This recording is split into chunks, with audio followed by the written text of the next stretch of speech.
Salut l'équipe, t'imagines, tu es premier de ta classe avec 17 de moyenne, tu fais parfaitement tes devoirs chaque soir comme un gentil garçon et pourtant tu rates quand même ton bac. Inimaginable. Cette sensation très douloureuse dans le bas du dos, c'est un petit peu ce que doit ressentir aujourd'hui Giannis Antetokounmpo en plus de sa douleur à la cheville. Loin de moi l'idée de m'interroger sur le encore très jeune Greek Freak, mais plutôt de m'interroger sur comment mieux décerner ce trophée de MVP. Comme Nowitzki en 2007 ou Westbrook en 2017, peut-on être le meilleur joueur de la Ligue et se faire sortir dès le premier tour des playoffs? Dans ce cas, ce n'est plus le trophée Podolov, mais plutôt le trophée Polyakov. Tu me diras, pour oublier, c'est plus facile. Peut-on être MVP si l'on ne joue pas au moins une finale de conférence? Peut-on être MVP si l'on ne confirme pas en play-off? Peut-on être MVP si l'on a les mêmes dates que Devin Booker? Bon, enfin, je m'égare un petit peu. Mais l'on nous rabâche quand même que les playoffs sont les moments les plus importants de la saison. Alors pourquoi ne pas les prendre en compte au moment de choisir le meilleur joueur de la saison?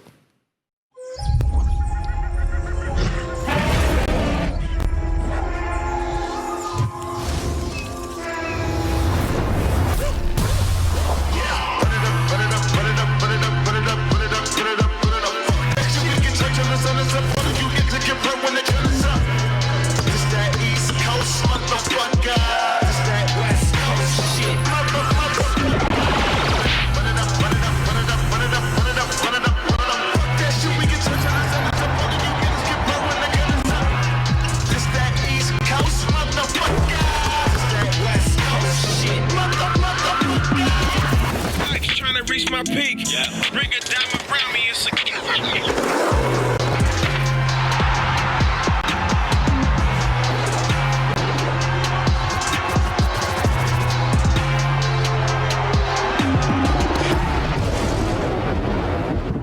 Salut l'équipe, on est jeudi et le jeudi c'est le First Day Show, on espère que vous allez très bien. La semaine dernière j'étais avec mes deux Thomas, cette semaine je me suis dit que j'allais être avec mes deux Tismé soins. Hein. Comment ça va les garçons? Bah, ça va. La forme? Oui. Impeccable, tout va bien, ouais. Une belle semaine d'NBA. Ouais, ça charbonne dur en ce Ouais, moment. ça charbonne, On a beaucoup de choses à dire. Ça va Tutur? Ça va et toi? Bien de retour? Bien de retour, en forme, pleine forme. Ça en pleine forme Arthur, c'est un pléonasme. Hein. Même si blessé, légère blessure. Un petit peu, ça va mieux d'ailleurs. C'est vrai que je t'avais quitté la dernière fois au match à Malakoff avec une vilaine blessure, ça va mieux? Non, c'est bon, ça va aller, ce week-end ça devrait aller. Bon, parfait. Au programme cette semaine, on va revenir sur le match incroyable hier entre les Celtics et les Raptors. On va revenir sur aussi les Clippers qui ont pris l'avantage sur les Nuggets. On fera un énorme débat sur James Harden et la série entre les Rockets et les Lakers. Le quiz, il y aura quelques petites news. Et avant de se lancer rapidement, aujourd'hui on n'a pas le temps, on a le temps, mais je veux qu'on aille surtout parler NBA. Je voudrais qu'on ait un petit mot pour Florent Pietrus. On a appris cette semaine qu'il prenait sa retraite dans le monde professionnel. Il a signé en National 2 à Metz, qui aura une belle équipe de mutants d'ailleurs, hein, Arthur, tu me disais. Ouais, je crois que c'est Et un petit mot les gars sur Feu Pietrus qu'on a forcément vu avec l'équipe de France au moins une fois, s'arracher, se battre, le guerrier par excellence. Ouais, bah franchement ça fait quelque chose, on l'a tous suivi, ça va faire peut-être un peu plus de 15 ans qu'il est en équipe de France. Au début, je sais pas toi Thomas, mais on pensait plus que ça allait être son frère qui allait faire une longue carrière en équipe de France. Bah voilà, parce qu'il avait. Tu veux qu'on ait vraiment ce débat maintenant? Non. mais voilà, en tout cas, bravo pour sa carrière. Voilà, une médaille d'or en championnat d'Europe en 2013. Bravo. Hein. Une fantastique carrière pour Flo, effectivement. Une belle carrière à l'étranger, notamment en Espagne.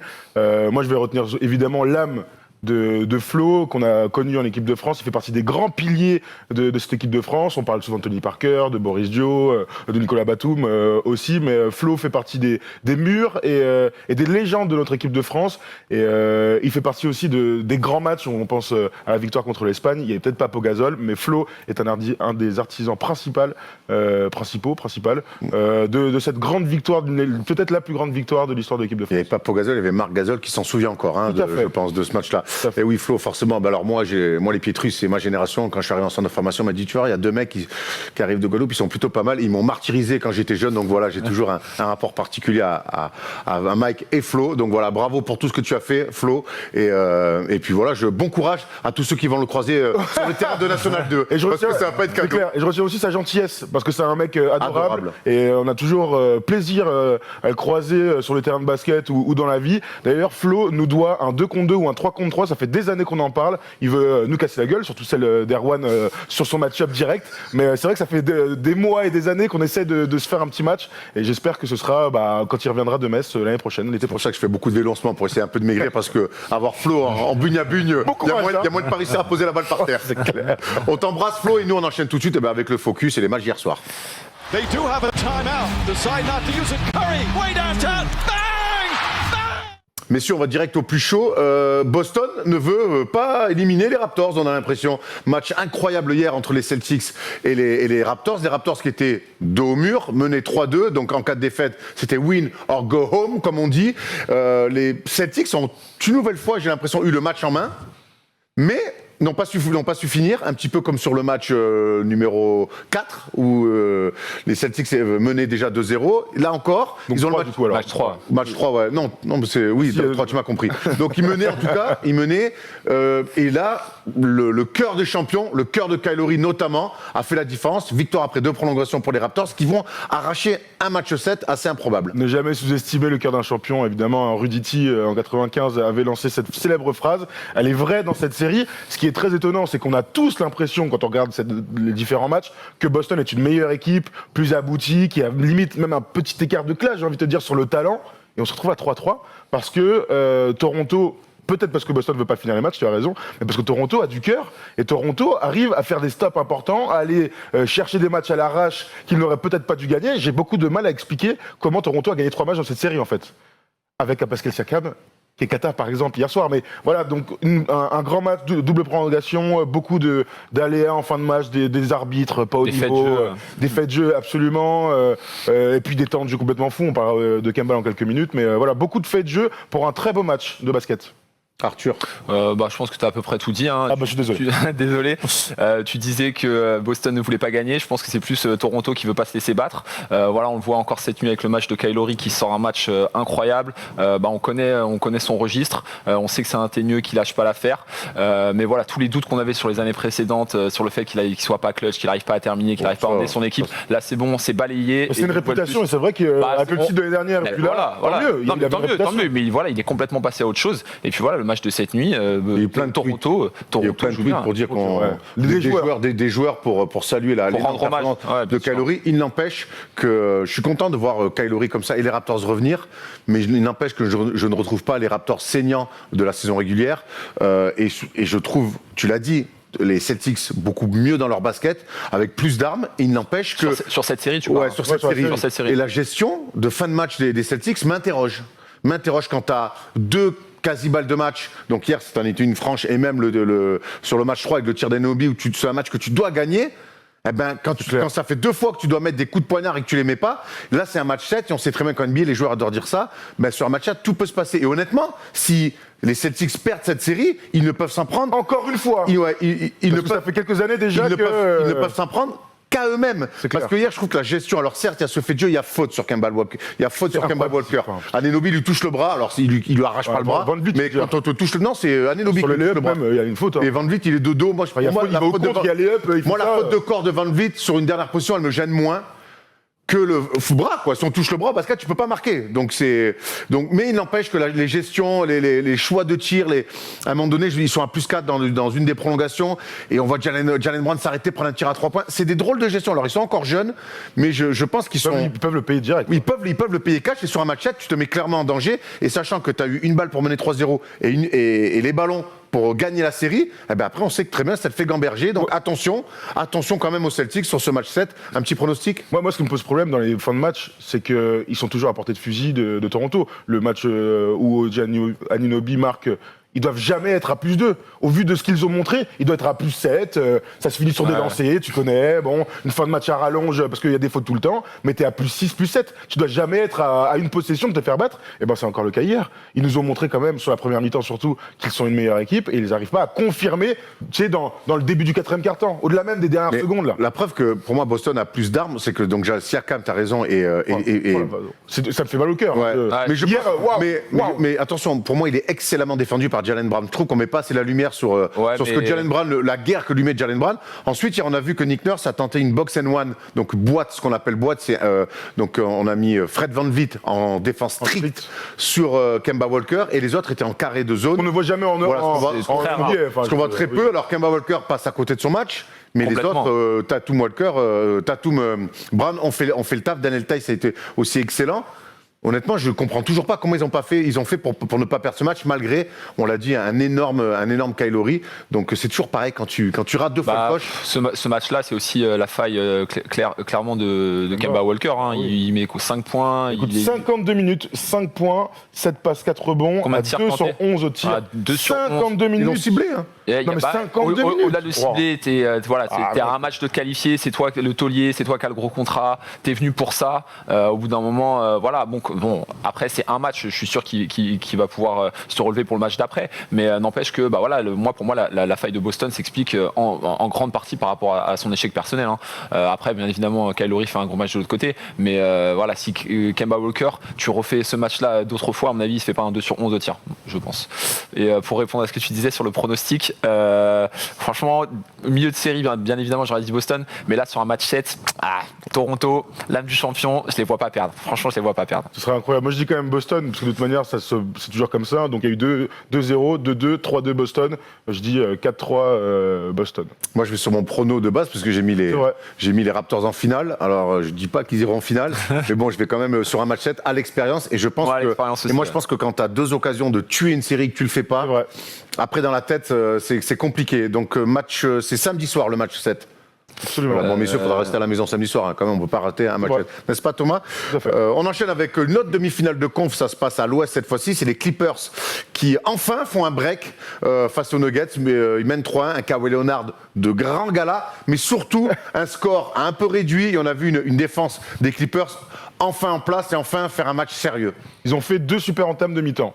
C'est-à-dire que le premier quart-temps est gagné 26-12 par les Clippers et le troisième quart, en tout cas le début du troisième quart-temps, on ressentait encore une fois l'impact physique, défensif, les stops et l'enchaînement. Parce que c'est toujours pareil, quand tu fais des stops, ça te donne de la course, ça te donne de l'adresse, ça te donne du rythme. Et les Clippers ont fait un match. Alors on voit les pourcentages qui sont très bas, mais c'est dans ce type de match-là qu'on attend aussi les Clippers.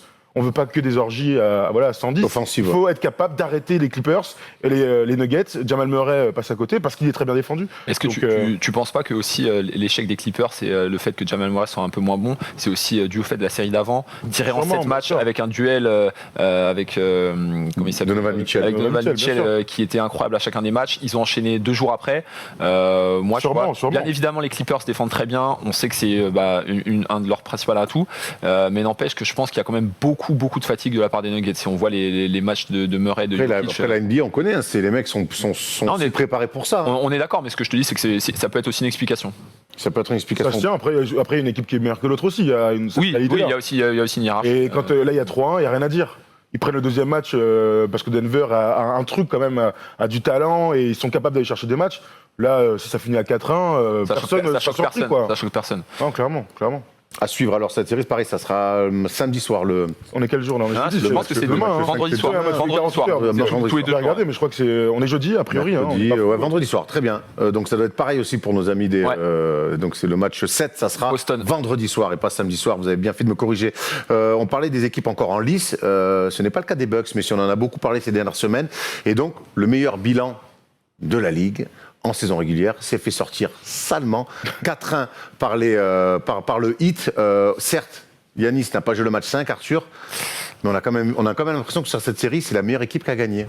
Oui, complètement. Je vous avais annoncé avant la série, je vous avais annoncé 4-2. J'avais annoncé 4-2 parce que pour moi, Miami avait beaucoup plus d'atouts. Chaque joueur qui sort du banc, chaque joueur peut être un facteur X au-delà du leader Jimmy Butler.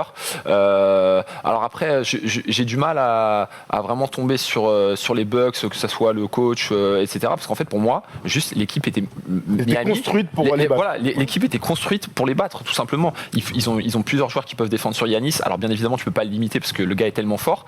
Mais voilà, pour moi, c'est voilà, il y a la saison régulière, c'est très bien. Tu peux rouler sur ta conférence, sur ta division, sur les autres équipes, faire des gros matchs, etc. Et il y a les playoffs. Et moi, je sens que j'ai senti que Miami était l'équipe vraiment épouvantail pour pouvoir stopper les Bucks. Mais alors, dans ce cas-là, est-ce que c'est pas dans ces moments-là qu'il faut avoir des plans B aussi quand tu tombes sur des Travailler équipes en amont sur Ouais, le fait qu'il y a un épouvantail. Travailler en bien amont sûr. sur des équipes peut-être un petit peu bâtardes, comme sont le Heat, avec comme dit Nico, des 4 taureaux que sont Adebayo, Crowder, Butler et Iguodala. Tu peux rajouter Olynyk aussi. Voilà, on sait que, ils l'ont vu la saison régulière. Est-ce que tu as le droit d'avoir un plan B? Ça fait quand même 2 ans qu'on a l'impression que les Bucks arrivent sans plan B à des moments cruciaux de la saison. Et j'ai même l'impression que finalement le bilan par rapport à la saison dernière, mais ils ont régressé. Ils font pas en finale de conférence, donc oui, d'un point de vue comptable, ils sont sortis sales. Encore plus que l'année dernière. Tu perds en demi-finale de conf en te faisant botter parce que, ok, Yanis se blesse, mais ils sont menés 3-0. Ils sont menés 3-0. Donc, le sweep, il n'y a rien à dire, quoi. Enfin, tu vas chercher de Même si Yanis ou pas Yanis, hein, ça n'aurait pas changé grand-chose à cette affaire. Donc, oui, j'ai l'impression qu'on a déjà tout dit de toute manière sur la série en soi. Tu vois, c'est-à-dire que maintenant, on est déjà dans l'après et les Bucks doivent être déjà dans l'après. Donc, Yanis a déclaré directement après le match qu'il ne bougerait pas. On rappelle qu'il est en fin de contrat l'année prochaine et que Miami est une destination tout à fait possible. Regardez, je ne partirai pas, ça n'arrivera pas. Certains voient un mur et décident de partir. Moi, je le franchis. Nous devons devenir meilleurs en tant qu'équipe et individuellement afin de revenir pour la saison prochaine. Alors, quand ils voient un mur défensif, je lui conseille peut-être de faire autre chose. C'est peut-être ça le problème d'ailleurs, mais en tout cas, il a voulu rassurer tous ses fans et la franchise. On sait qu'il peut taper le plus gros contrat de tous les temps à 300 millions dès cet été. Et certains nous disent que ça devrait se passer comme ça. C'est donc une année en plus, je pense, pour le système de Bud. C'est-à-dire que c'est ça la réalité, c'est que tu gagnes peut-être 1 an et la suite s'il re-signe, mais il va falloir maintenant travailler autrement. Moi je pense que effectivement c'est la dernière année, ne serait-ce que par rapport aux contraintes contractuelles et par rapport aux fins de contrat et tout qui arrive. Après il faut pas oublier que il a 25 ans. Il y a alors bien évidemment il a quand même une superbe équipe. Voilà, on peut pas dire qu'il est seul, que c'est le seul gros joueur de son équipe. Voilà, il a un All-Star, il a des vétérans, il a des joueurs confirmés. Mais voilà, moi j'aimerais bien lui laisser 1 an, ne serait-ce que pour voir éventuellement des peut-être un peu plus d'ajustements techniques comme tu disais. Tu ferais quoi toi là? Pour l'année prochaine, quels les ajustements pour les playoffs 2021, tu ferais quoi si t'étais Bud? Tu vois, moi je pense qu'une série comme ça va leur donner pas mal d'expérience et pourquoi pas les mêmes et on recommence. Tu repars sur la même chose. Ouais, vous ferez quoi vous mais j'ai l'impression d'entendre la même chose qu'il y a 1 an. Quand ils se font sortir par les Raptors, ils mènent 2-0, ils sont à 2 doigts de mener 3-0. Finalement, ils en perdent 4 de suite, où là, tactiquement, ils se font quand même out-coacher terriblement. Ils repartent quasiment avec les mêmes. Ils recommencent et finalement ils font moins bien en tout cas en point de vue comptable. Moi il y a quand même des choses à changer, c'est le poste de meneur. On sait que George Hill fait le taf sur un poste de deuxième meneur. Bledsoe fait plus la maille. Ou bien non, Bledsoe. Ils ont perdu Brogdon non plus. Ils ont perdu Brogdon qui pour moi leur fait énormément de mal. Moi aujourd'hui pour moi Bledsoe, je me souviens encore quand il se fait laver face aux Celtics il y a 2 à 3 ans. Terry Rozier. Voilà, Terry Rozier. Pour moi Bledsoe ne fait plus la maille sur le poste de meneur qui est un poste archi important. Alors on sait que Yanis décante plein de choses, mais justement quand il ne peut plus décanter des choses parce qu'il a attendu et défendu par un système pensé entièrement pour combattre, pour limiter Yanis, il faut que tu aies un meneur de jeu un meneur plus créateur, plus fiable, plus adroit, plus dans l'adresse. Voilà, parce qu'on sait que Eric Bledsoe est un très fort défenseur, mais derrière, quand même en attaque, ça manque beaucoup trop de flair, ça manque beaucoup trop de. C'est vraiment con parce que tu as décrit Malcolm Brogdon. Ouais. ça manque trop de d'adresse, pour moi, Bledsoe, il faut un meneur. Alors oui, à Middleton, mais il faut un joueur, pas forcément une superstar, mais un mec qui est dans le playmaking pour les autres. Ce que Brogdon était, il n'est plus là. Il faut trouver ce profil-là, vraiment. Pour moi, c'est là-dessus où ils peuvent franchir un cap. Il y a beaucoup de meneurs. Il faut voir qui est disponible, à combien, le cap space, tout ça. Après, c'est aussi à Middleton peut-être de montrer qu'il est encore meilleur. Oui, mais même tout seul. Il est tout seul, on l'a vu faire des trucs. Sans dire qu'on le soupçonnait pas, il fait des trucs de très très très haut niveau. Peut-être que c'est à lui aussi d'être à ce niveau-là toute la saison. Ça marche aussi avec ce que je viens de dire. Tu peux avoir un Middleton qui aussi peut-être s'est dit mais en fait je peux être encore plus fort que ce que je pensais. Mais il n'empêche, il faut rajouter un meneur qui est un peu plus. Bledsoe t'emmènera pas en finale NBA. Voilà, pour moi, ça fait 3-4 campagnes de playoffs. Je le vois, il est en travers, il met pas un panier. Alors c'est bien beau de mettre des pressions défensives, mais bon, ça suffit pas. Un mec un peu dans le playmaking qui fait jouer les mecs, un peu intelligent, qui gère les tempos. Quand Yanis il veut faire du 1 contre 4, qu'il est un peu essoufflé, c'est quand même ça a jamais fait de mal. Ça a jamais fait de mal à personne. Voilà, on aura de toute façon l'occasion forcément de reparler des Bucks, pas cette saison, mais dès la saison prochaine. On a fait le tour sur les demi-finales de conf. Il nous en reste une, mais ça sera notre débat autour de James Harden et de la série entre les Rockets et les Lakers. Mais là, c'est le moment, vous le savez, de gagner un peu de pognon avec nos amis de Paris On Sport.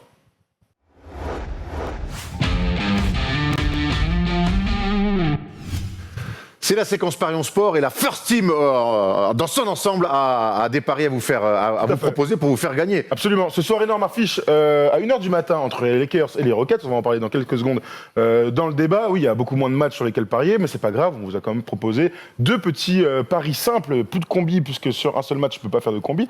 D'abord, Russell Westbrook va marquer 25 points ou plus dans ce match-là. C'est coté 1,90. T'en penses quoi, Arthur ? Oui, j'y crois. Je pense que ça devrait le faire. Il va se rattraper de ce qu'il a proposé jusqu'à présent et je le vois scorer en tout cas. Il a 22 points sur la série, 25 pour Russell Westbrook.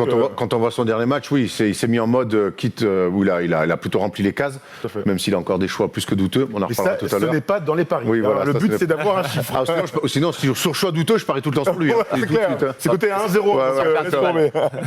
Et deuxième pari, on va plutôt sur les Lakers sur ce match 4. Les Lakers mènent 2-1. C'est coté à 1,52. On a préféré jouer la cote pas simple, mais la plus évidente. La plus évidente, on a vu que les Rockets avaient énormément de mal quand même à contrôler LeBron, à contrôler même Anthony Davis. Et Rajon Rondo. Et voilà. Et bien en plus, il y a eu le factor X Rajon Rondo incroyable. Donc sur le dernier match, je pense qu'ils ont pris un coup sur la carafe, nos amis des Rockets. Et puis on sait qu'ils ont tout le temps du mal à finir les matchs 4. Bon, on ne veut pas anticiper le débat. Là, le match 4, les quatrièmes cartons plutôt, n'importe quoi. Absolument. Donc voilà pour les matchs de ce soir. On mettra d'autres combis ce week-end. C'est à 1h, c'est ça le match ? Ouais, c'est à 1h du mat, donc ça vaut le coup. C'est mieux que 3h. Les 3 heures, elles sont dures, 2h30, 3 heures. On a aussi, comme toujours, une question que nous avons postée sur les réseaux sociaux hier. C'est quelle équipe va marquer le plus de points ? Ce sont les Raptors après les 2 prolongations. Et c'est Ruben FTW/1 qui gagne un maillot du Jazz. Bravo, tu as pensé aux Raptors. Avec un bonus, Laurie a plus de 35. Il met 33 ou 33 33. Presque, cher Ruben, en tout cas, bravo. On va t'envoyer un message, tu vas nous envoyer toutes tes coordonnées et tu auras des free bets et un super t-shirt du Jazz. Parfait, on va rester sur les Lakers et les Rockets puisque c'est le débat de la semaine. Y a-t-il à Houston un problème James Harden ou le problème vient-il d'ailleurs ? C'est tout de suite dans le débat.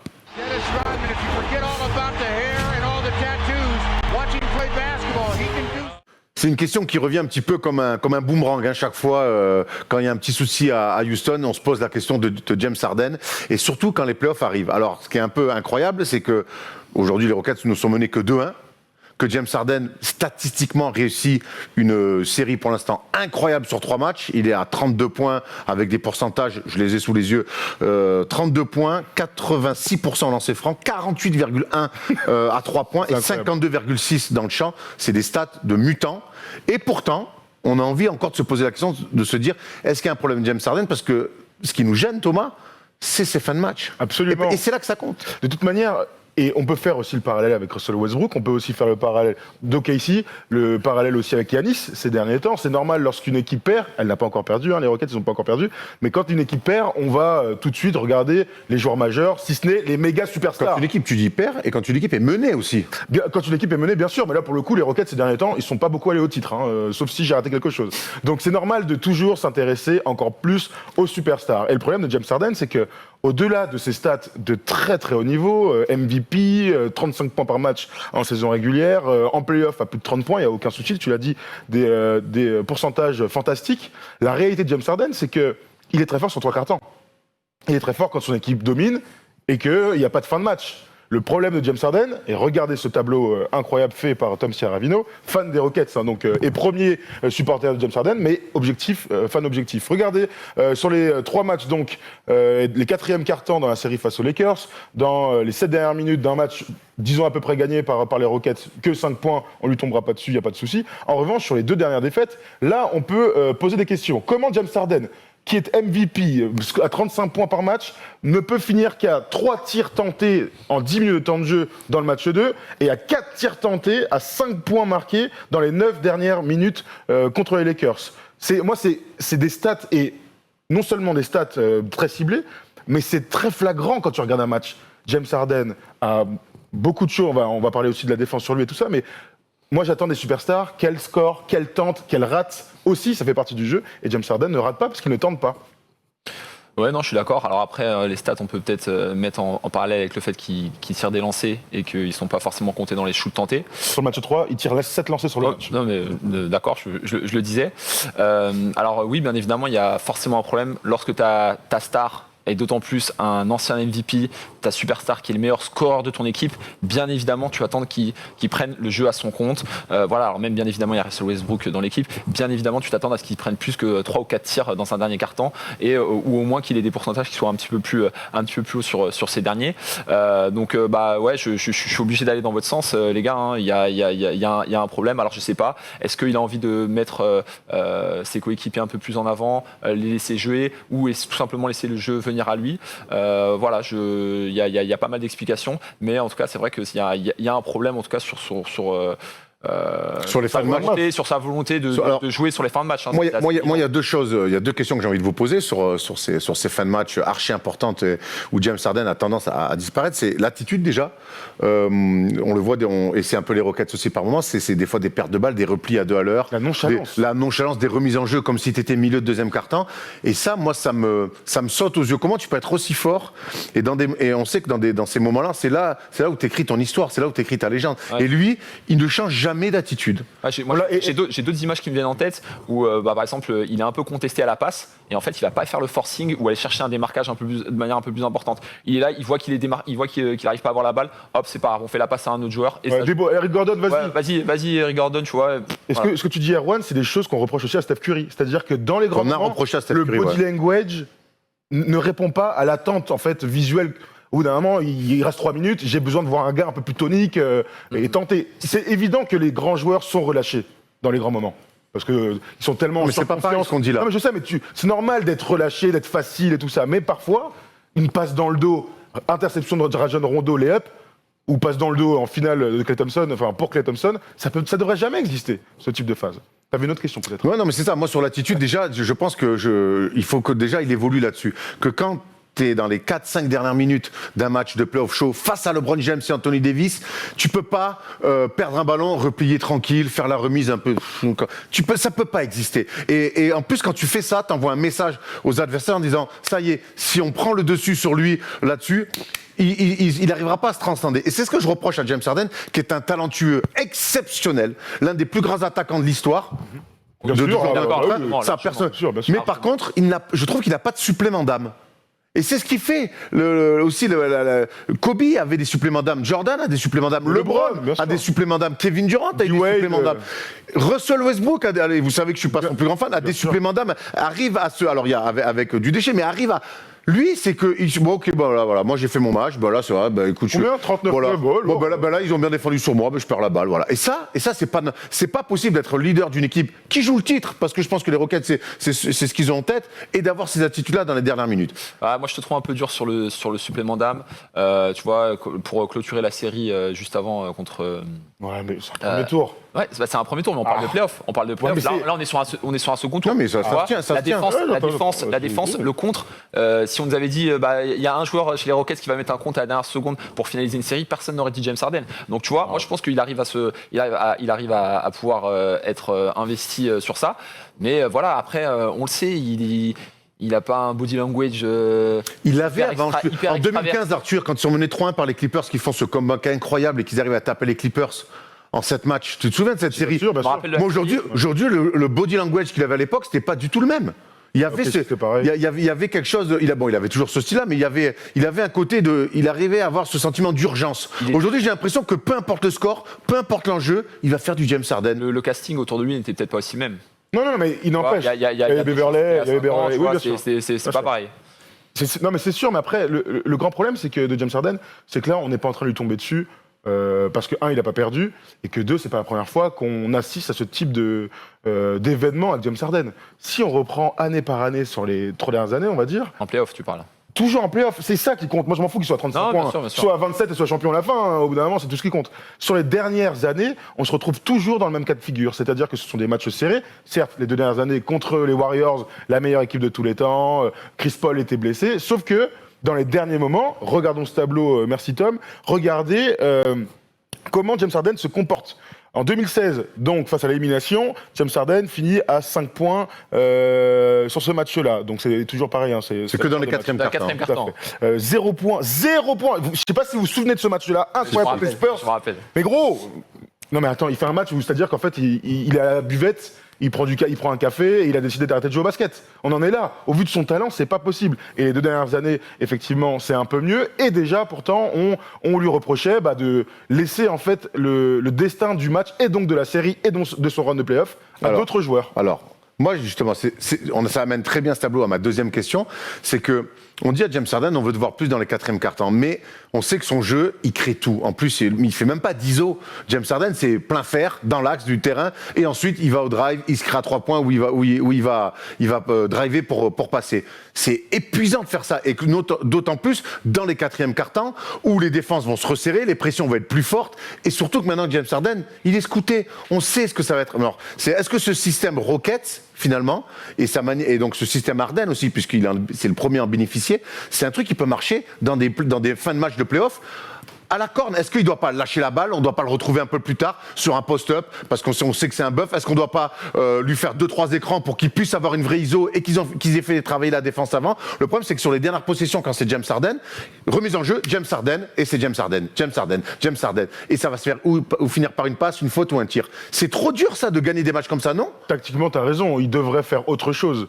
Après, c'est un choix tactique que je respecte. Et puis, il est tellement fort. Oui, mais Alain, regarde. Non, mais moi, je respecte. Si Tom Serravino et Thomas Dufort ont pu faire un tableau pour montrer que dans les quatrièmes cartons, il y avait un tableau, les mecs qui prennent des milliards de dollars pour travailler dans le staff technique des Rockets, ils doivent bien se dire la même chose. Mais moi, tu as raison, je pense qu'on est tous d'accord, évidemment qu'il devrait faire autre chose. Maintenant, ils décident de faire ça. Donc maintenant, moi, je regarde ce qu'ils font et je juge sur ce qu'ils font. Tu me parles d'effets physiques, moi, ça, j'y crois pas au bout d'un moment. C'est des joueurs NBA, mon pote, ils ont un coffre comme ça. Je te dis pas d'effets physiques, je te dis juste que ça demande beaucoup d'efforts. Mais que les défenses se resserrent aussi. Les Lakers ont décidé de faire prise à 2, pas systématique, mais en tout cas après le premier match, ils ont décidé de lui laisser la raquette pour pénétrer. Ils ont décidé de faire des zones match-up et d'aller à 2 pour qu'il lâche la balle. C'est le premier jour de l'histoire à prendre des prises à 2 ? Non. Il n'y a pas d'autres mecs que tu as cités qui prenaient des prises à 2 qui ont quand même gagné des titres ? Bien évidemment. Donc ça fait partie du jeu. Mais à part Devin Booker qui aime pas ça fait partie du jeu. Sur la gestion des prises à 2, moi je le trouve plutôt bon. Ça dépend les prises à 2 Devin Booker. Ça dépend. À l'entraînement, il n'y a pas. Il paraît que c'était 7, en soirée, malheureusement, en jeu. Catastrophe. Moi je trouve que la gestion des prises à 2, elle est plutôt pas mal. Là, je me rappelle très bien de cette action-là. Markieff Morris descend un petit peu trop bas, il sanctionne direct à 3 points. Et en fait, pour moi là, c'est plus les 4 autres joueurs de Houston qui ont un petit peu du mal parce qu'en fait au final quand tu as la prise à 2 et que le ballon est vite libéré, tu attaques sur un 4 contre 3 et souvent le jeu, les gars ils gardent le ballon une seconde dans les mains avant d'enchaîner. Bon là ça se passe bien mais moi je trouve qu'il est plutôt très bon sur les prises à 2 sur les matchs. En fait il a fait un choix, c'est de jouer juste et d'accepter la prise à 2 et donc que son équipe batte la prise à 2 ailleurs. Mais moi je suis désolé, c'est James Harden, 35 points par match, ou c'est Ricky Rubio? Mais en fait, ce qui me gêne un peu dans ce que tu dis, c'est qu'on a l'impression que c'est James Harden tient la balle, t'es le meilleur, montre-nous. Moi, je pense. Bienvenue en NBA. Oui, d'accord, mais même. Surtout à Houston. C'est toujours comme ça. Mais après, mine de rien, il a pas le physique de LeBron, où il peut. Tu vois, il y a encore. Mais ce que je suis en train de te dire, c'est que, en plus. Son alter ego, c'est un meneur, c'est Russell Westbrook. Est-ce qu'il n'aurait pas intérêt, sur des attaques de 24 secondes, sur la fin de match, de lâcher un peu la balle, de se faire oublier et de reprendre sur une remontée et qu'il ait un couloir de 1 contre 1. Non, mais parce que, donc j'en reviens à ce système d'Anthony, ce système d'Daryl Morey, ce système Rockets, qui peut créer des problèmes sur 3 cartons sur une série, mais sur les fins de match, on voit tout le temps que ce système-là, il mériterait peut-être d'avoir un astérisque en plus. Oui, mais tu as raison, mais avec Michael, c'est pas déjà le cas. Enfin, je sais pas. Parce qu'en fait, parce que moi j'ai l'impression que tant qu'on laissera Harden sur les fins de match dire vas-y fais la diff comme ça, toi tout seul, il n'y arrivera pas. Mais tu penses qu'on lui dit, tu penses que c'est pas de son fait de peut-être aller naturellement d'aller moins chercher les ballons, comme je disais sur les remises en jeu. En tout cas, je pense pas que ça soit une mission. Je pense pas que ça soit l'objectif d'Anthony de dire ok discretos dans le dernier quart-temps. Je pense que c'est des faits de jeu, tu vois. Souvent on parle. C'est un enchaînement de choses. Un enchaînement de choses. Je pense qu'il est suffisamment leader, tout le monde sait que c'est le patron pour qu'on puisse lui donner les ballons en fin de match. Après, il va pas les chercher. Tu vois le parallèle avec Russell Westbrook quand il est catastrophique dans le game 2 là. Il fait un des pires matchs qu'on ait pu voir ces 5 dernières années. Sauf que Russell Westbrook, et tu as raison quand tu disais supplément d'âme, Russell Westbrook il ne se cache jamais. On peut lui reprocher 1 milliard de trucs, il fait des dingueries. D'ailleurs, parfois, peut-être, il devrait un peu freiner, hein, évidemment. Mais il ne se cache jamais. Ah, ça, il c'est va sûr. rater 4 lobes d'affilée. Il va envoyer des passes dans les tribunes, peut-être. Mais à côté de ça, son pote... Cette phase-là, elle est incroyable. Il pénètre 2 fois sur Anthony Davis. Il se met sous l'arbre. Et il dit, oh putain, je suis dans la merde. Et il marque d'ailleurs, on se demande encore comment. Mais Russell Westbrook, en fait, il devrait donner un tout petit peu de son ADN, de ce truc-là, là, de parfois, peut-être d'en faire trop, mais en tout cas de faire quelque chose. Et moi, ce que je reproche à James Harden, que j'aime bien en demeurant intrinsèquement, on connaît sa carrière, il fait kiffer et tout. Mais moi, j'ai besoin que les superstars soient des superstars dans les fins de match. Oui, mais qu'on LeBron, les mette, à un moment donné, on voit, il fait ça là. Dans un match, il fait ça, gros, qu'on il gagne le match tout seul. les mette en situation. C'est ça que je suis en train Ouais, de mais dire là, depuis tout à l'heure. T'es sympa avec lui, hein. Ah, moi C'est une aussi, superstar, je mon pense pote. que- hein. Moi, je pense que c'est Là, un peu sympa. Au bout d'un moment, c'est à lui d'aller récupérer les ballons dans les mains, de dire ok, c'est bon, c'est moi. Son isolation, il le fait depuis des années, c'est inarrêtable. Franchement, on a eu un débat au début de saison. J'étais venu ici. Oui, mais les gars, Qu'est-ce que tu veux faire mais Non, mais c'est à quatrième lui, carton, c'est à lui. quatrième carton d'un gros match de playoff, c'est quasiment un autre sport. D'accord, mais là, c'est ça ça que je vous 5 ans explique. qu'il le vit, c'est pas la première fois. Donc, Tatum, raison de plus pour essayer peut-être de dire excuse-moi coach, t'as 5 minutes, on pourrait discuter, voir qu'est-ce qu'on fait dans la fin de match parce que ça fait 4 ans quand même que je me fais marcher dessus. Donc peut-être qu'on pourrait trouver quelque chose. Après, avec Russell Westbrook, ils ont discuté toute la nuit de la veille du match 3, ça a bien marché, ils ont fait 30 et 30, et à la fin du match, ils ont disparu. Donc voilà, non, mais, c'est quand même dingue, mais c'est bizarre d'avoir quand même cet avis sur un joueur aussi fort, en fait. Les joueurs aussi forts que lui, ils ratent, tu vois, au pire, ils ratent. Est-ce qu'on a connu des joueurs aussi forts disparaître? Parce qu'on a vu des mecs craquer, mais prendre des tirs dans les fins de Il match. faudrait avoir des Timac, des trucs comme ça qui passent par un tour. Là, LeBron, normalement, on avait ces débats. Il a pas osé le dire. Non, j'ai pas osé le dire. Il a pas osé le dire, mais il y avait ce débat-là. Ouais. Ouais, mais souviens-toi de LeBron. Mais LeBron, 2007, ce qu'il fait à Détroit, c'est un des matchs. Non, les je te parle de 2011 avec une superstar à côté. Non, mais t'as raison, mais je dis juste, t'as entièrement raison. Je dis juste que LeBron, je l'ai vu faire des trucs. Donc en 4e année de NBA, à Détroit, champion 3 ans avant, défense de fer et tout. Oh, il a fait un truc que James Harden, j'attends qu'il le fasse un jour dans un très grand match de playoff. Et c'est ma troisième question là-dessus, c'est que James Harden, on connaît ses qualités, il est chez les Rockets qui est un contender sérieux. Mais ce qui aujourd'hui va lui manquer ce qui lui manque aujourd'hui dans sa carrière, c'est un vrai gros coup en playoff. Il y a eu cette espèce de retour incroyable face aux Clippers, certes, mais c'était déjà il y a 5 ans, en 2015. Aujourd'hui, pour qu'il accède au top du top, il faut qu'il se tape en playoff, faut qu'il se tape un LeBron James, faut qu'il fasse. Il lui manque encore ce gros coup avec les Rockets. Il faut qu'il aille en finale en fait. On est Au-delà d'accord. même du tap, parce que il se fait sortir en finale le conf. On va faire étape par étape, mais là, Oui, c'est vrai, tu sors les Lakers, c'est un boum, c'est un coup de tampon en disant ouais, ça j'ai sorti LeBron. Ouais, il peut encore le faire. Non mais bien sûr, série est pas terminée. bien sûr qu'il peut encore le faire. Et je crois que c'est aujourd'hui, c'est avant de se dire je veux gagner un titre, c'est d'abord se dire sur une grosse série de playoffs. Là, on le voit dans les stats, il est très fort, mais c'est dire je veux taper un boss pour accéder après deux même du coup. ou deux. Ils sont deux. Oui, hein, voilà. dans l'équipe. Donc Oui, ça, oui, t'as raison. Mais est-ce qu'il est dans l'état Enfin, j'imagine que quand il commence un match, il est dans cet état d'esprit-là, mais au bout d'un moment, faut qu'il nous le montre, quoi. Putain, 4 tirs en 4e quart-temps, mais mec, t'es sérieux, quoi. C'est quand même un des plus gros croqueurs des 10 dernières années. bon, on va du coup on va un petit peu élargir le débat sur l'adversaire. D'ailleurs, les Lakers qui eux Tom sont ils sont enfin rentrés dans leur playoff. On se demandait il y a quelques semaines est-ce qu'on devait s'inquiéter pour les Lakers. Je reste persuadé qu'il fallait s'inquiéter un petit peu pour ces Lakers. Sûr. Il n'empêche que LeBron connaît la musique, il s'y est mis, et que là, sur les menés 1-0, là, pareil, toujours pas de panique chez notre ami LeBron, et là, tonton s'y est mis avec Anthony Davis, ils se sont bien trouvés, avec un petit peu de zone match-up aussi. Ouais, ils ont changé de défense. Hein. Le match 1 leur a montré que défendre sur James Harden, parce que leur but c'est de faire le moins de fautes sur James Harden pour éviter de lui donner du rythme sur la ligne des lancers, qu'ils se mettent en confiance et tout. Ils ont décidé donc sur le match 1 d'ouvrir un peu la raquette. Il y a eu beaucoup de lay-up. Dans le match 2 aussi d'ailleurs, il y a beaucoup de lay-up, beaucoup de points dans la raquette pour les Rockets, mais en fait ils font payer complètement la taille, le physique, les bonnes défenses. Et c'est un truc moi que j'aime bien dans cette équipe, c'est qu'ils sont capables d'enchaîner des stops sur des périodes de 5 minutes. Et quand tu enchaînes des stops et que tu as autant de talent et qu'en plus Rajon Rondo est fantastique, tu trouves de l'adresse, tu fais des écarts. Parfois le basket c'est simple, mais oui, la zone match-up elle est étonnante. Ouais. Elle est étonnante et ça fait kiffer. Non, je suis globalement d'accord. Je trouve que les Lakers là, ils ont vraiment appuyé sur le bouton, et ne serait-ce que par rapport à l'adresse générale. Franchement, bon, c'est le basket, on le sait tous, c'est un sport d'adresse, mais ça change tout. Markieff Morris au match 2 qui enchaîne 4 sur 4 à 3 points. Rajon Rondo, Kyle Kuzma hier qui est à 70%. Voilà, LeBron et Anthony Davis qui sont à un niveau. La première mi-temps de LeBron hier. La première mi-temps, c'était n'importe quoi. Après, un peu nonchalant sur le troisième quart-temps, comme à son habitude. Mais voilà, ici, il y a. En fait, après, pour moi, c'est une équipe qui est meilleure. Et voilà. Mais après, Houston leur met une. Il y a quand même une énorme chose, c'est que toute l'année, Rondo a été, tu m'en parlais beaucoup, Thomas, a été plutôt très décevant. Très décevant. Et là, je trouve qu'en playoff Rondo, mais pour le coup, ça marche. Et puis surtout qu'au-delà, bon là, il met des tirs, c'est quand même un peu la pièce en l'air, mais quand ça rentre, ça fait du bien. Mais je trouve que quand il est aux côtés de LeBron et qu'il joue juste, ben là, pour le coup, ça devient très compliqué. Et il y en a un qui se régale d'avoir LeBron et Rondo qui joue bien. C'est Anthony Davis, quoi. Et ce qui est marrant, c'est que toute l'année, lorsque LeBron et Rondo étaient ensemble sur le terrain, toutes les analyses statistiques détaillées montraient que c'était une catastrophe au niveau des résultats, de l'adresse, du jeu, etc. Et là, les 2 derniers matchs de playoff nous montrent complètement le contraire. À la limite, je pense qu'on l'attendait pour ça par rapport à son expérience, etc. Les 2 ont activé le mode et voilà, ça donne 2 victoires. Moi, j'étais très surpris de la confiance donnée par Frank Vogel à Rajon Rondo, donc qui a raté quand même toute la bulle, pas sur blessure, qui est revenu. Et en fait, dès son retour, il lui a donné beaucoup de temps de jeu et beaucoup de temps de jeu dans le 4e quart-temps. Donc, c'est-à-dire que le gars rentre dans le 3e quart et en fait ne sort jamais. Et moi, ça me surprend parce que je pense sincèrement que Rajon Rondo n'est plus aussi fort qu'à Boston, ça paraît évident. Que malgré son expérience, son adresse est rédhibitoire dans les grands moments. Mais il a confiance en lui, il est en canne. Il met 2 lay-ups là, de voleurs de mobilette, comme dirait Jacques Monclar, parce que le repli en face est cata, mais qu'il en profite et que la zone match-up aussi te permet ça. Ouais. C'est-à-dire que les mecs qui sont devant, c'est toujours les premiers à marquer des paniers sur des paniers faciles. Hein. Mais Rajon Rondo est bluffant à voir dans la régularité sur une plus longue période s'il arrive à confirmer.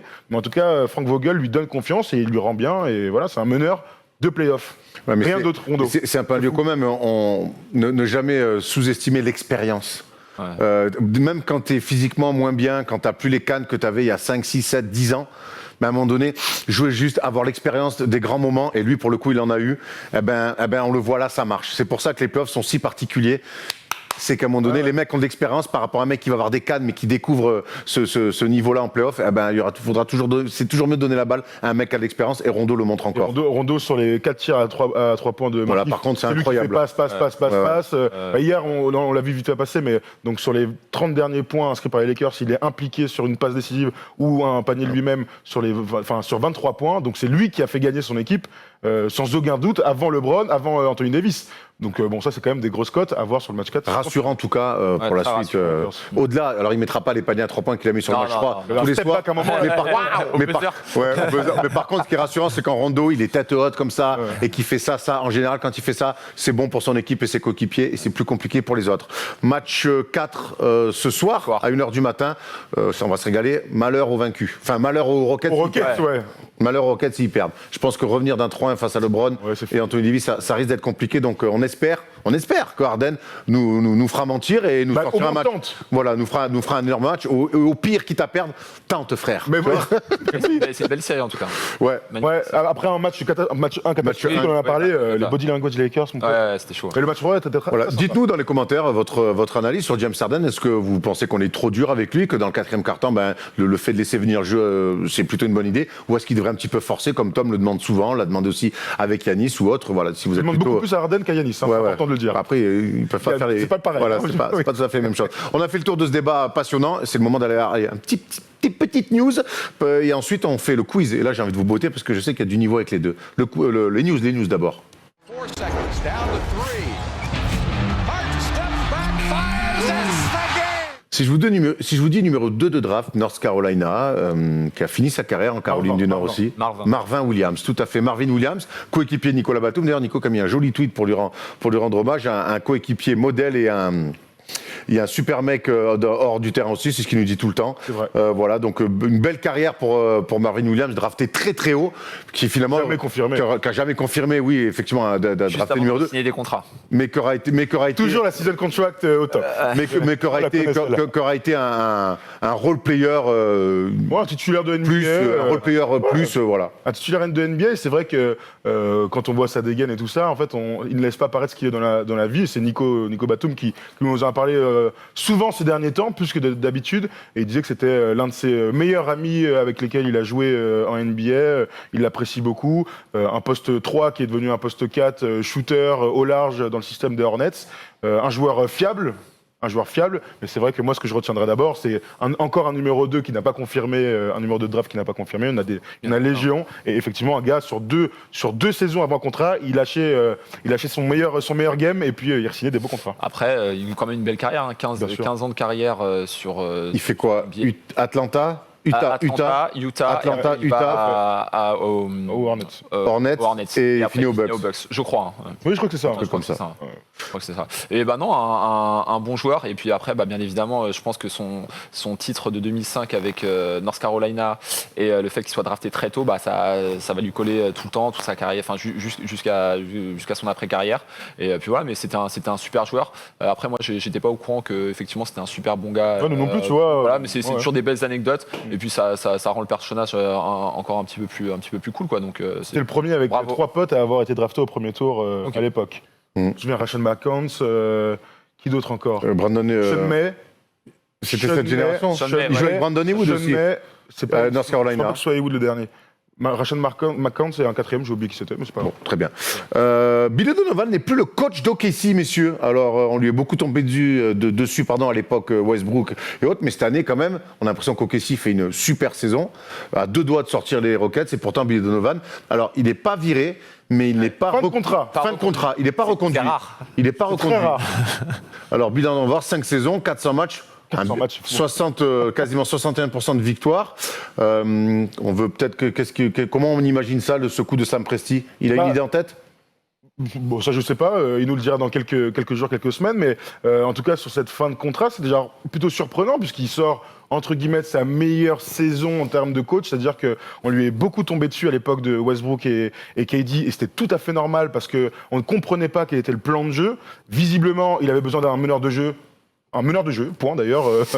Il l'a trouvé en Chris Paul. Et donc, finalement, on s'est rendu compte que c'était un super coach. Alors que, quand je dis beaucoup tombé, c'est que il n'a jamais eu les résultats escomptés. 2016, ils doivent aller en finale. Tu mènes 3 en finale de conf contre les Warriors. Quelle que soit l'équipe en face, tu dois y aller. L'équipe la plus physique de la NBA et avec beaucoup de talent. Il n'arrive pas à décrocher cet objectif-là. Je trouve que c'est normal. C'est une fin de cycle. Bon, voilà. Hein. Après la surprise de l'annonce, il y a les Bulls et Philadelphie qui se renseignent apparemment dessus. Voilà, les dernières rumeurs. Il va retrouver du taf, Arthur? Ouais, je pense. Après, pour revenir à sa carrière à OKC, je trouve que c'est un petit peu le dilemme de ce genre de coach, notamment qui sort d'université comme Billy Donovan. Soit tu as des coachs qui sont très managers, qui sont très bons dans le management avec des superstars que tu arrives à gérer, et donc avec les effectifs pléthoriques qu'il a eu, c'était peut-être un petit peu plus compliqué. Et quand cette année il tombe avec une équipe où il y a un petit peu moins de stars, il peut peut-être plus appliquer ce qu'il a envie, il est moins dans la gestion de tout ça, et donc il arrive à faire une très bonne saison au OKC. Moi, c'est un petit peu le retour que j'ai sur tout ça. Mais bon, quand tu vois le matos qu'il a eu, Paul George, Oladipo, KD, 3-1, 16, Carmelo Anthony, etc. C'est le coach aussi. C'est le coach KD est parti sous son mandat. Sous son mandat. Il a eu vraiment des super joueurs, mais voilà, je pense que c'est vraiment un coach qui va retrouver du taf, mais il faudrait peut-être pas lui mettre 1 ou 2 énormes stars. Voilà, je pense que c'est peut-être ça un petit peu sa limite. Après quand t'as KD Westbrook, il a du mal à les gérer, il est tout jeune coach NBA. On est d'accord. Peut-être pas un tout jeune coach non plus. Certes, mais il arrive en NBA avec une équipe qui joue le titre déjà, et c'était ses premières expériences, ses premières années de coach. Donc Sam Presti s'est trompé, donc. Peut-être qu'après 5 ans, ça peut-être, mais après 5 ans, peut-être que justement il est plus enclin quand on voit que Philly s'y intéresse. Peut-être que là maintenant, avec cette expérience-là, d'avoir géré Westbrook, Durant, Chris Paul, peut-être qu'il est enclin à gérer des Embiid, des Simmons ou autres. Tu le dis, mais on n'y croit pas, donc. Hein. J'ai dit peut-être. À sa place, j'irais plutôt vers Chicago que Philadelphie dans le bordel. Hein. J'ai dit peut-être. Écoute, on verra Elton Brand qui n'est pas le dernier à faire des choix de merde. Voilà. C'est clair. On a fait le tour sur ces 2 petites news et puis on est prêt pour le quiz. Et Arthur, je sais que t'es chaud, tu viens que pour ça d'ailleurs, toi. Le reste, ça t'intéresse pas. Allez, on va accueillir le petit Tom.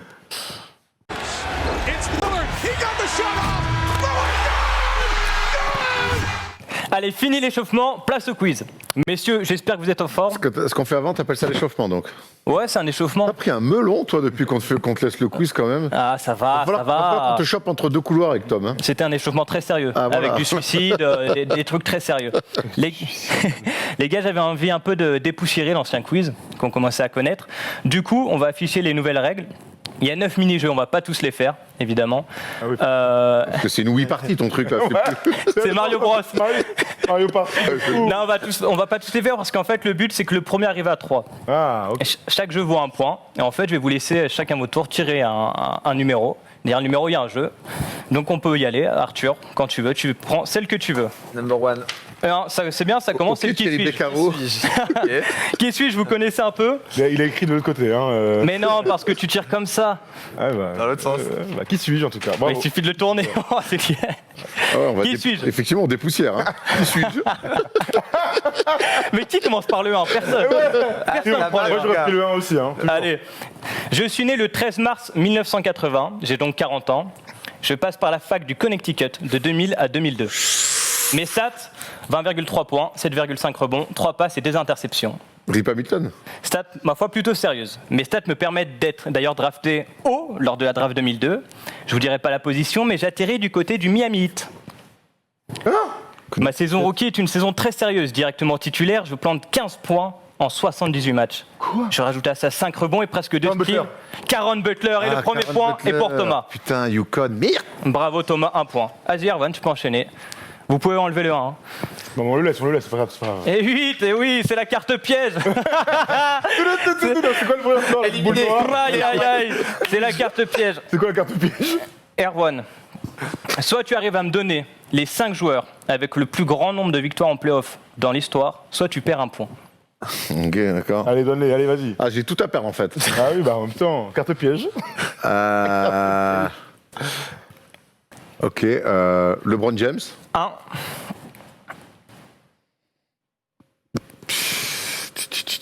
Michael Jordan. allez, c'est perdu. Tu perds un point, tu passes à -1. Vas-y Thomas. On peut essayer. Il y avait Derek Fisher. Derek Fisher en 2. Il y avait Tony Tony Parker. Non. Tim Duncan. Duncan. Tim Duncan en Tim 3, Duncan. Tony Parker en Kobe. 6, non, Robert Torre et Karim Abdul-Jabbar en 5. Ah, ok, ok. C'est à toi. Moi, je prends numéro 7. Donc, Le numéro 7. expertise comptable. Est-ce que tu expertes ta franchise? Ah ouais. Alors, grave. je vais poser des questions sur les C'est lourd, Lakers. ça. Vous jouez tous les 3. Ouais. Alors, soit tu gagnes, il y a 5 questions, soit tu as le plus grand total et tu remportes le point, soit c'est les deux qui remportent un point. Ouh, très lourd. Ok. Allez, c'est à la rapidité. Il hein. y a qui? Ah ouais, d'accord, ok. Tout le monde joue. À quand remonte le dernier titre? 2010. Égalité entre Si, égalité. Non, soit moi, soit égalité. Oh, bah, rien que ça. C'est pour ça que je voulais les buzzers, mais bon. Oui, non. Kobe est le meilleur scoreur de l'histoire Non. Oui. de la franchise. C'est vrai, c'est vrai, c'est vrai. Mais qui est le second? Thierry West. Jerry West, Ah, bien joué. 2-1. J'avais pas du tout compris la question. Pardon. En quelle année sont-ils arrivés au Staples Center à 2 ans près? 2000. 99. Non, il l'a. C'est 2000. C'était 99, donc il l'a. C'est vrai, c'est pour la saison 99-2000. Ça fait 2 partout. Enfin, Combien? enfin, tu dis en quelle année? C'est 99. Il y a et 2 tu ans dis près. Oui, à 2 à ans 2 près. ans près. Ok, ma bad. Il a dit. Combien ont-ils de titres NBA? 16. 16. 3-2. Même s'il y en a 5 à Minneapolis. Ouais, ouais, mais c'est- Dernière Non, question. moi, je peux jaune, évidemment. Dernière question, s'il y a égalité, Ouais, tu les fais points vas-y. repartent pour les deux. hein. Dernière question. Depuis Magic Johnson, Ah, bah non. Mais depuis qui? Magic Johnson, seuls 5 joueurs ont été draftés top 10 en NBA. Vous allez faire une énumération chacun votre tour. Top 10, je peux commencer, j'ai la main. Tu peux répéter la Vas-y. question? Depuis Magic Johnson, Ouais. seuls 5 joueurs ont été draftés top 10 en NBA. Je peux jouer. Par les Lakers. Allez, les Ouais. Lakers. Angelo Russell. Oui, en 2015. Ingram. C'est perdu. Mais il est drafté top. Oh, Ingram, évidemment Ingram. Mais il est Excusez-moi. cinglé, lui. Lonzo Ball. Oui, James Worthy. oui. Ah ouais.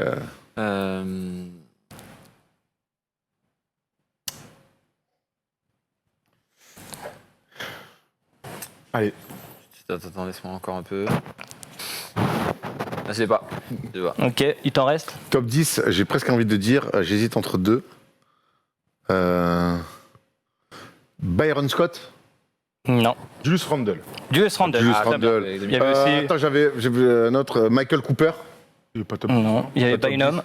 Andrew Bynum, Bynum, mais top non, 10. 17, il est 17. Ah bon, moi il est noté 10. Ok, d'accord. Ah, Ok, my bad. C'est pas grave. Le point rentre pas, Bah, pas c'est pour moi, quand même. pas Bravo, pour bravo, Thomas, bravo. qui a Julius déjà 2 Randle. points dans le jeu. Moins Ah, un, moi. Vas-y Arthur. Ouais, t'as moins 1, Erwan. Moins un. C'est la paire de qui? Ok, c'est le jeu. Lourd, ça. C'est le jeu numéro 6 qui va s'afficher à l'écran avec Polo. Kobe. Petit Tucker. Ah non, PJ d'accord. Tucker, les Kobe Ah, 5 d'accord, contre. ok, d'accord. Oui, c'est dans la bulle. Elles sont Ah, toutes dans la quel bulle. joueur Ah, d'accord. Oh là. Elles sont très lourdes. Kemba Walker. Non. Non. Non, non. Westbrook. Tatum. Non. Non, non, non. Ah, Un- je sais. Un gars qui a Ah, été je sais. éliminé. Il a été éliminé. Oui, Jamorant. Jamorant, très Ah bien. oui, grave, Jamoran, bien vu. Elle se sert toute seule. Converse. Ah, je sais qui c'est. Ah, le gars de. Ah, il veut. Des Suns là. Non, Non, pas les c'est Suns. le meneur d'OKC qui joue Chris Paul. Oui, Shai. Gilgeous Alexander. Shai. 2-1 pour Erwan, pour Thomas. Ah, oui. Oui, oui. Ok, Timac. je joue avec ces Timac Katsa là. Qui est sur Adidas, c'est C'est un peu les couleurs de son équipe. Oladipo. Non. de chez Adidas qui a porté des T-Mac cette année. Putain, mais j'ai vu ça. Ouais, qui a été très fort dans la bulle et qui est encore dans la bulle. Ah. Qui est très très fort. Très fort dans la bulle et qui est toujours dans la bulle. Chez Adidas. Gros scoreur. Jamal Murray. Jamal Murray. Mais waouh. Chez Adidas, bah. Ah oui, ouais, putain, Allez, dernière paire. elle est dure, elle est dure. Qu'ils aient- Westbrook. Non. Non. Ah, Doncic. Et Doncic, bravo. Bravo, bah Ah c'est ouais, bien vu. Bien bah, c'est Thomas qui gagne. Mais j'ai Et Thomas, t'as déjà 3 points, donc tu remportes le Ouais. quiz. Bravo, Je me félicitations. régale de ton jeu. Je reviendrai la semaine prochaine, du coup. Ah, regardez pas tout. Eh, regardez pas. Ça reviendra la semaine prochaine, Attends, quel dans pack. un autre ordre. Et la carte piège va changer de chiffre. Et- Ah ouais, dis ça reste la carte piège. Mais je savais que c'était un peu ton chiffre préféré, je me suis dit, Ah il ouais, va tomber. donc tu m'as vraiment tendu un pied. Mais c'est vrai en plus, donc je me suis fait avoir comme ça. Et qui sont ces gens en fait J'espère que les virements ne seront pas partis pour ce mois-ci. Hein. Toujours pas. Très bien. Tout- Bon, Bon, bah, bravo. bravo, c'était pas mal. C'était pas mal. C'était pas Voilà, mal, c'est pas t'as mal, c'est pas mal. peaufiné. Non, c'est pas- non, franchement, Très bien, c'était bien, très c'était bien, bien. Les très jeux bien. sont cool, sont courts. et Patrick puis j'ai Roy est gagné, fier en de plus. toi là-haut. son âme. Bon, merci, merci Tutur. Merci à vous. On va repartir nous regarder nos matchs. On se retrouve lundi pour une nouvelle vidéo. Genre, on va voir selon ce qui se passe. Ouais, S'il y a avec des Steph et surprises Nico, ou pas. sûrement. Avec Steph et Nico. Et voilà. Bah voilà. Merci Tom, merci Tom. Mais de rien. Merci Arthur. C'est un Merci plaisir. Erwan, merci Paul en régie. Merci la vie, merci la Ferci. Merci à vous de nous regarder. Bisous la famille. On se retrouve lundi. Ciao, ciao. On like.